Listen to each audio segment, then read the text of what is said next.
Eh bien bonjour à tous messieurs dames, j'espère que vous allez bien. Aujourd'hui nous sommes le lundi 18 décembre 2023. Semaine un peu, j'ai envie de vous dire là, les 2 prochaines semaines forcément sont des semaines un peu dites de vacances. Voilà, pratiquement les 3 prochaines semaines. Voilà, on va commencer à clôturer un peu l'année.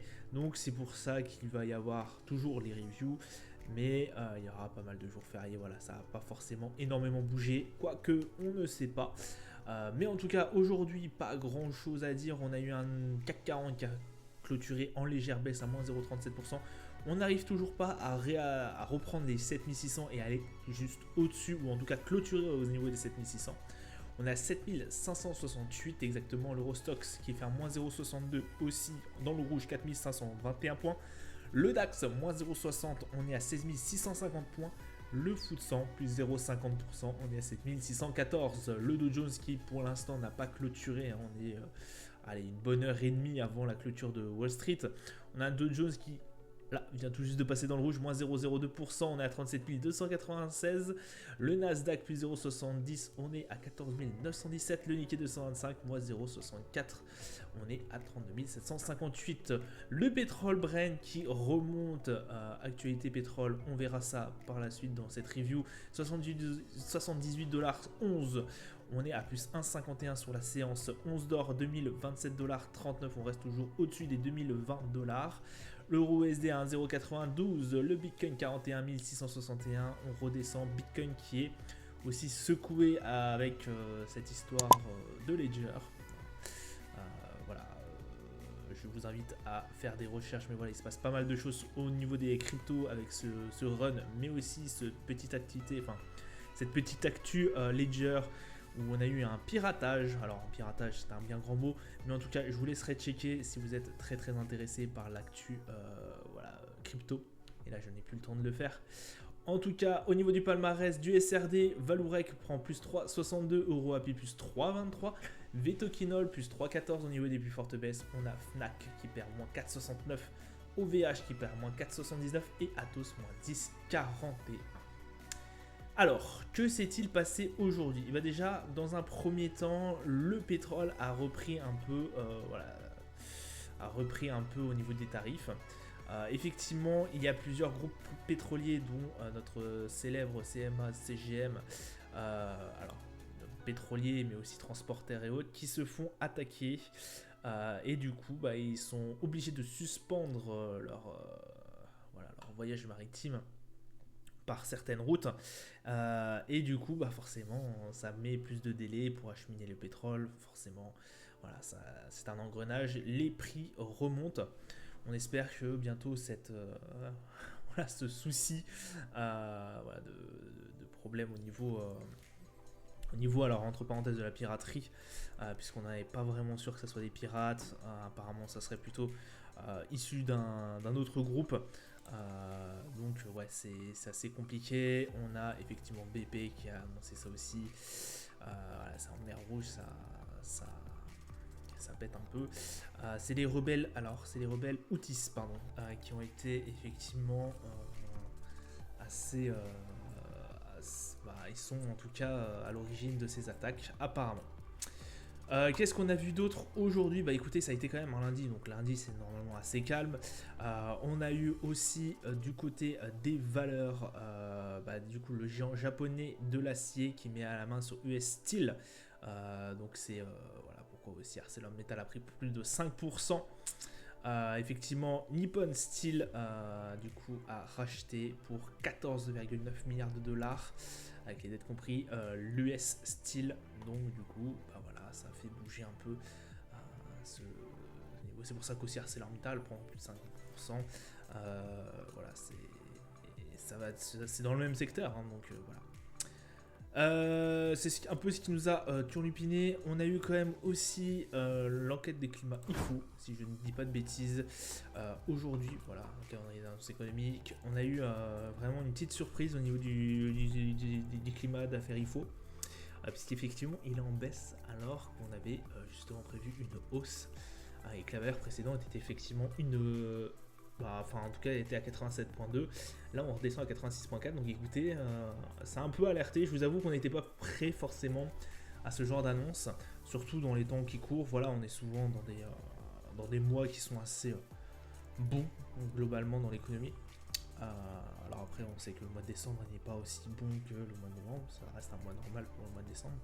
On a toujours les 4 sorcières. Voilà, n'oubliez pas. Mais en tout cas, voilà, ça reste une petite surprise. Et puis c'est tout ce qu'on a eu, c'est tout ce qu'on a attendu en tout cas pour aujourd'hui. Demain, on aura le procès verbal RBA et ainsi que la BOJ qui parlera au niveau de ces décisions des taux d'intérêt. Normalement, il reste inchangé statu quo pour la BOJ. Forcément, ça sera des actus que vous ne verrez pas au moment où je sortirai cette vidéo, puisque ça sera déjà paru. Voilà, taux d'inflation permis de construire au niveau des US et du Canada pour le taux d'inflation. On attend forcément une inflation qui régresse au niveau du Canada. Et puis ce sera tout pour demain. Alors on aura minus 50, mais évidemment la balance commerciale au niveau du Japon. On aura aussi très attendu juste avant Noël. Alors attention, ça peut être un cadeau empoisonné. Je vous le rappelle, cette semaine on aura l'indice PCE qui va sortir vendredi. Si ma mémoire est bonne, oui, c'est vendredi. Donc vraiment un indicateur très regardé après l'inflation forcément par la Fed. Donc soyez au rendez-vous en tout cas. Mardi, mais vendredi risque d'être une séance un peu animée. On va aller directement sur nos marchés et on a effectivement un CAC 40 qui n'a pas réussi à retourner sur les 7600 ou en tout cas à clôturer dessus, j'ai envie de vous dire. Très compliqué en tout cas pour notre CAC 40. Bon, pour l'instant je me suis complètement extrait du marché du CAC 40. Voilà, malgré que je pense que très clairement on peut aller trouver des niveaux assez intéressants. 77 au niveau du RSI, ça commence à se stabiliser. On voit que ça peine un peu quand même, mine de rien, à dépasser les 7600. On a eu un beau run depuis pratiquement plus d'un mois et demi, donc pratiquement 2 mois même. Donc écoutez, ça serait bien effectivement qu'il y ait qu'on se stabilise autour des 7600, qu'on respire un peu, que le marché ait le temps de se détendre parce que je le sens vraiment très tendu. Voilà, un peu de volatilité. Voilà, bon, c'est ce qui nous fait un peu frissonner quand on fait du day, mais un peu moins quand on fait du swing parce que forcément ça n'avance pas forcément. Voilà, en tout cas au niveau du CAC 40, le DAX. Donc excusez-moi, ouais, le DAX ne veut pas s'afficher, je ne sais pas pourquoi. Bon, je verrai ça tout de suite après, donc vous n'aurez pas le DAX, j'en suis désolé. Le Brent à 46 46 au niveau du RSI, pardon. On va retrouver un peu la moyenne. Elle a fait un beau pic, en tout cas, aux alentours des 79. On était proche des 80. Ça s'est un peu réduit par la suite avec Wall Street, mais en tout cas, on a une séance qui est bien haussière.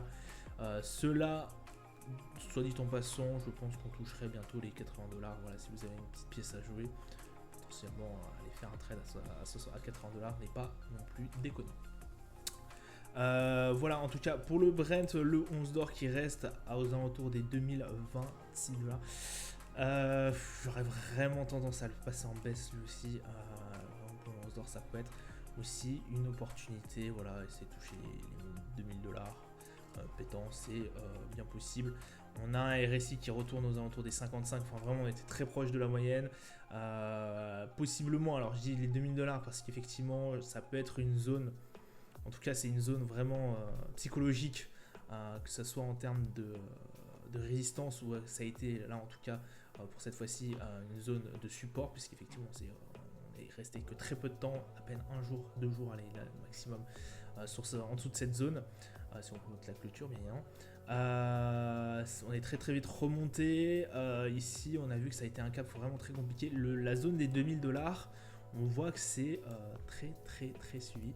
Donc écoutez, pour l'instant, le 11 d'or gagne certes un tout petit peu, un peu plus. Là, on a 2026.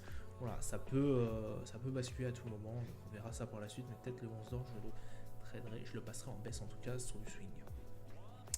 Le S&P qui gagne bien. Alors là, lui, il gagne bien. On est toujours sur les plus hauts. Le S&P, si vous voulez, a été un peu le sauveur là pour l'instant d'aujourd'hui, puisqu'effectivement l'autre trade qu'on a toujours l'autre position qu'on a toujours ouverte, c'était le Dow Jones. Et le Dow Jones peine un peu aujourd'hui, Mais en tout cas, ça se passe très très bien pour le S&P.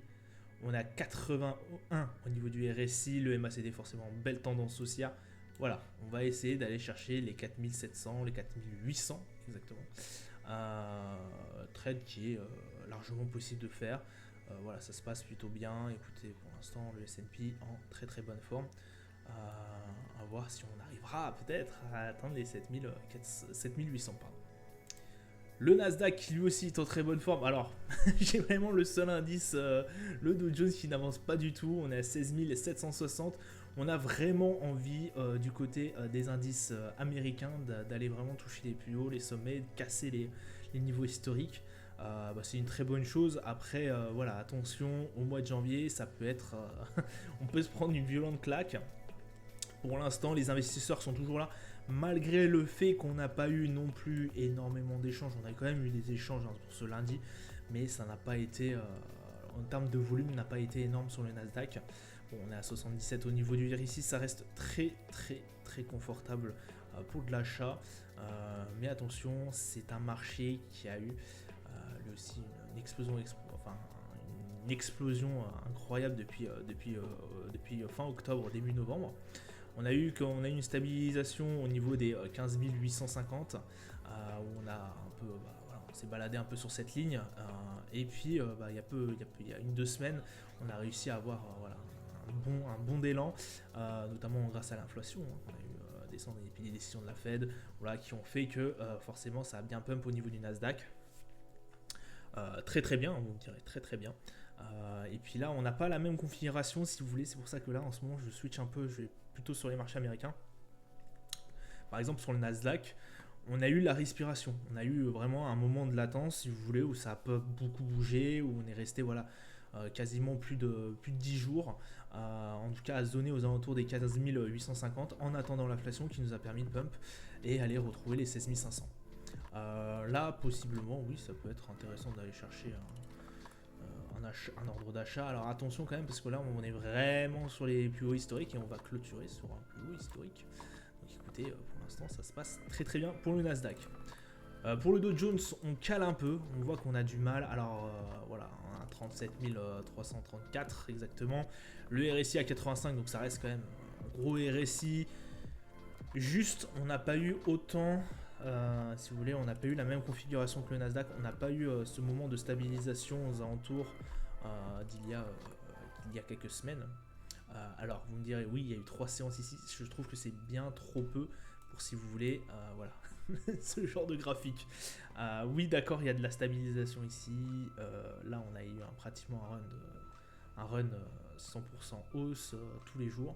Il y a eu juste 2 ou 3 séances où ça a été passé en rouge. Ça reste vraiment des runs qui sont extrêmement forts, extrêmement puissants. Attention, ça peut respirer assez vite, puisque je pense que le marché peut en avoir besoin, ou en tout cas, je vais être très très attentif en ce début d'année, parce que là vraiment on a eu des gros mois vraiment très très forts et très haussiers. Bon, c'est ce qu'on attend aussi au niveau de novembre, mais en tout cas normalement le niveau de décembre on est un peu plus light, un peu plus soft. Ça continue quand même de bien avancer. Voilà, ça sera tout pour moi pour aujourd'hui. Je suis désolé pour le DAX, vous ne l'aurez pas aujourd'hui. Je vais essayer de réparer ça. Et puis je vous dis à plus tard, à demain. Portez-vous bien. Ciao ciao.